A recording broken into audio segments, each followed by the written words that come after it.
Good morning. Good morning. And a beautiful day it is. The sun is shining. It's bright. I know you all want to rush out and jump in the pool. Somewhere. Thank you all very much for being here with us this morning. My name is Michael Wotorson, and I'm the Executive Director with the Campaign for High School Equity. And I want to thank you for choosing to be with us here this morning. I know there are a number of places you all could have been, and your choosing to be with us here this morning is something we really appreciate. It's great to see a number of familiar faces seated here this morning, so thank you again for that. For those of you who aren't completely familiar with the Campaign for High School Equity, we are a coalition of 9 leading civil rights organizations with a decided focus on federal policy options and alternatives ultimately designed to strengthen the quality, really, of our nation's high schools, first and foremost for the benefit of students and communities of color, but ultimately for all American students, so that ultimately we put ourselves in a position as a nation to be able to much better safeguard our democracy, to strengthen our economy ultimately, to strengthen our international competitiveness and ensure our long-term stability as a nation. I know those sound like pieces of a tall order, but when you think about it, quite frankly, those really are the most important component parts and reasons of why all of us do the work that we do. I think some time ago I heard someone say that the best economic stimulus package is, in fact, an increased number of well-qualified high school graduates, and I happen to believe that myself very fundamentally. So with that said, let me say a little bit about how we are going to proceed this morning. Before I move to our speakers, we expect perhaps in the next few moments or so to be joined by Congressman Donald Payne from New Jersey, who has graciously agreed to share with us some of his thoughts and perspectives on this issue. Unfortunately, the Congressman will probably not be able to remain with us for the entire morning and to participate in our question and answer section, but he will share some thoughts and ideas.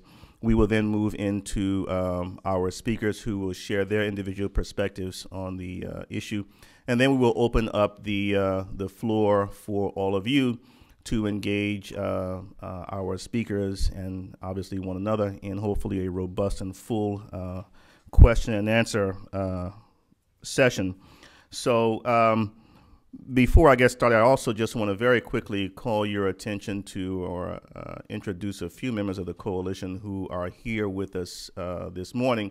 I think it's important that all of you get a sense of the folks that actually represent and make up our coalition partners. And I'm just going to call a few of them out by name so that you know who's here and who we comprise of. In the back there with the very nice dark suit is Mr. Yosef Lucan. Just wave, Yosef. Yosef is with the National Council of La Raza. To Yosef's right from the Southeast Asian Resource Action Center is Ms. Monica Tamarat. In the very back from the Leadership Conference on Civil Rights is Mr. David Goldberg. And a little bit in front of Mr. David Goldberg, I see from the Mexican American Legal Defense and Education Fund, Ms. Veronica Rivera. A little bit to Veronica's right from the National Urban League is Ms. Suzanne Bergeron. And I believe that is it from in terms of our coalition partners. And in terms of the staff of the Campaign for High School Equity, in the very back is our Deputy Director, Ms. Paloma Zuleta, our Administrative Manager, Ms. Altagracia Espinal, and there's one additional staff person who I believe may be outside.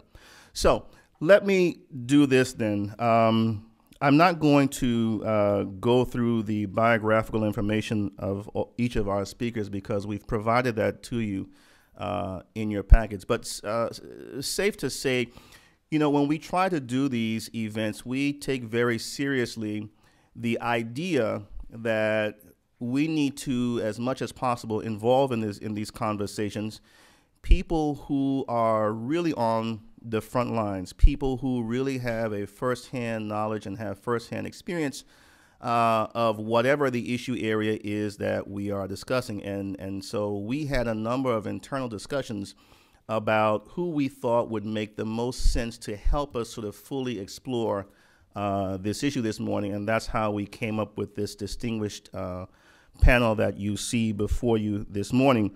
We're going to, as you see them seated in that order, we're going to start off with Betsy and then move over to Richard and then to Lupe and to David, and we'll round things out with Beth Glenn. Yes, I am stalling just a little bit to see if the congressman walks in. For those of you who didn't pick that up, that's exactly what I'm doing. But I think what I would go ahead and do is get us started, and when the congressman does show up, we will then sort of break into our regular programming and allow the congressman to make a few remarks, and then we will return to our regular programming. So very briefly, in terms of why we are here, why the Campaign for High School Equity is here, I'm not going to bore you by going through any of the statistics that you all have probably heard mentioned 18,000 times, but I will share with you a very, very brief story that for me sort of lays out why this is so important. I was speaking before a group recently, actually a group of PTA leaders, national PTA leaders, and I started my remarks by asking all of the folks in the room to join me for a moment of silence. And everyone in the room did the obligatory quieting down and got really quiet. And I went on to say that I hope you all will join me in recognizing the tragedy that we all saw on this past Friday, with all of the kids that went missing. And you could see the faces in the audience go white, because everyone is now thinking, oh my God, what happened? What kids is he talking about? And I saw these question marks on faces, and so I began to say, well, I'm sure you all know what I'm talking about. And at that point, folks in the audience felt comfortable enough to say, no, I don't. And obviously the point I was making is that there, unfortunately, are far too many young people who slip through the cracks, who fall through the cracks, and who never make it to our collective radar screen. They never make it onto the news. I'm talking about those million or so kids that drop out of our high schools each year.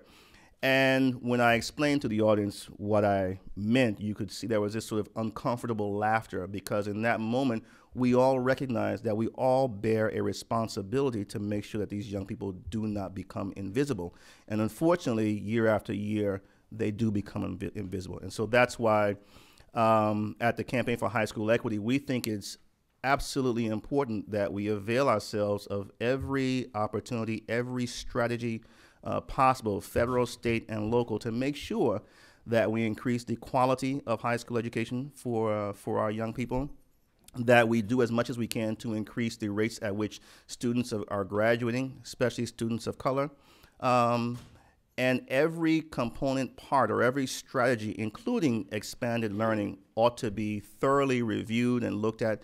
And where there is applicability, we believe those things should be used, should be instituted. And so that's largely why we are here this morning.